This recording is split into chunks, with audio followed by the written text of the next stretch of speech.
Variety of generations.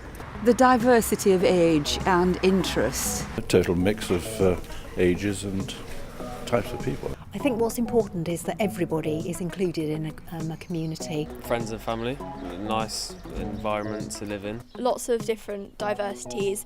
A mix of classes, if there is such a thing as a class society, which all do not, but I think still is. Amenities like shop and the library. All ages, all social backgrounds as well. Respect. Friendships, knowing your neighbours.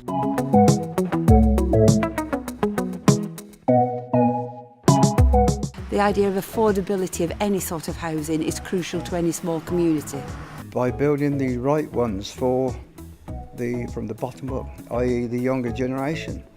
And that to me means council housing. There's nothing wrong with council housing, social housing, just another word. It's council houses that we want. It would be lovely that people that perhaps are living by themselves in a big old house could perhaps downsize and be part of a smaller community. I know people are reluctant to do that, but actually loneliness is a really big, problem. Not just 4-bedroom exec houses. Something that all people can afford, of all ages. Well, I think it's important that the houses that we build are very much integrated into the existing community rather than sat on the edge of the community. They usually put a park in the middle for children, and I think it brings the people out together. More to the point, if there's not houses like that, there won't be community spirit, because people that work at playgroup, work in the village shop, childminders, people like that just won't be able to afford to be here, so they won't be here.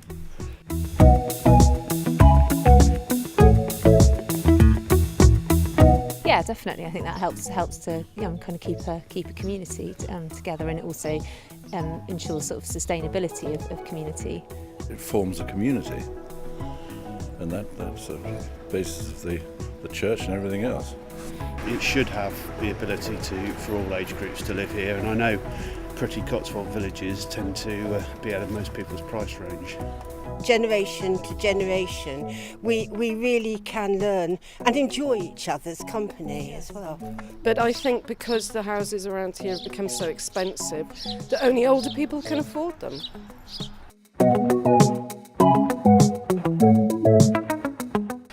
We're fairly well sourced here. We've got doctors, dentists, shop, butchers, so that's fantastic. The idea is that you actually have structures where people can meet, actually having halls and community centres or sports centres or just buildings where people can actually meet. Maybe a social area like a park or something.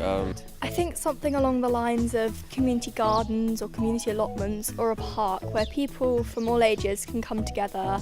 Places for people to sit and talk. Places where there's benches in the sunshine and in the shade. If it was built more like a village green, I suppose, then I think you'd have, children coming out and playing in the space. You might have people getting together saying, we could have a group barbecue. Just a lighter living area, wider windows, so yeah, lots of light in the house. I think everybody should have solar panels and wind turbines personally. That's probably my personal idea. Low carbon emissions and no greenhouse gases going into the atmosphere. I think there's an awful lot that we could do. I think that they obviously we have to harness solar power and wind power and all the renewable sources that we can do. They obviously need to be built to the highest environmental standards. But I think the other thing is how far you're bringing in the building materials and what kind of building materials you're using. Are they sustainable?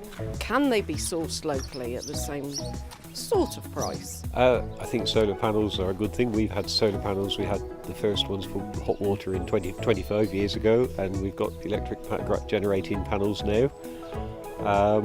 I think most things like that are fairly available on new homes and hopefully encouraged. Well, solar panel, I don't know what this extra cost, but solar panel are quite yeah, because you're using Mother Nature's power source. Like also wind turbines, they're a good source. I don't want a windmill here, if that's what you mean. I don't think it looks particularly any different to any other home. Not to go to the extremes of modern architecture. Well, I hope it would look exactly like one of these houses around here. Interesting. And not like toy town houses. Everything's too boxy these days. I like things to be interesting and have a bit of shape. I think it's just got to fit in wherever it's built. It's not got to look out of place, I think. Probably small houses and less partitions. I think these open plan homes are really, really useful. I like the old-fashioned interiors, which I don't see make any difference to it being environmentally friendly or unfriendly, really, as long as it's well insulated. Walking in the room, the lights switch on, and then when you walk out, the lights switch off again, that sort of thing. Halfway between a sort of Bohemian Indian palace and a hobbit hole. Okay. I think we'll go for the hobbit hole because that is rather lovely.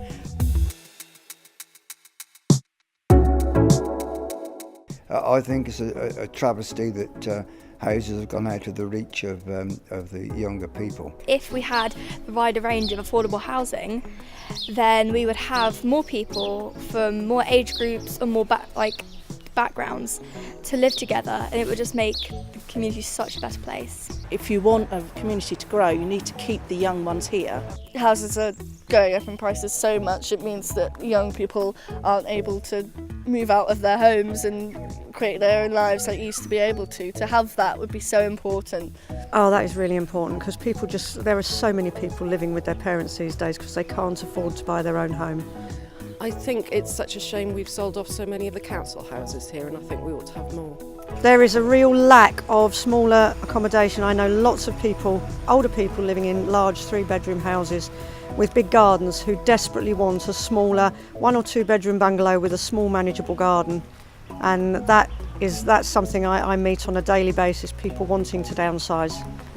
There are always going to be young people in the village who want houses, and I do know from friends that it is a bit of a problem. You know, people do want to stay here. It's not particularly affordable, so I guess shared ownership or anything like that could work.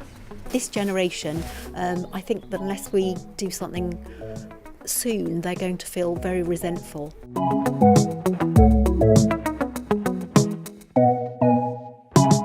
Well, I think then you have a village that's not stagnating, but certainly not vibrant. Well, I think you'll end up with, the situation that exists in, chunks of the Cotswolds, and sort of if you go further west, where you've got empty towns where people are only there, it's just weekend cottages. It would mean you're restricting it to only certain types of people who can afford it, which is unfair. You've got to look at how many people in this village are on minimum wage, how many people in this village are on a fixed pension, and that's a problem. Where do they go? I think it'll become an appalling, exclusive community of the very wealthy.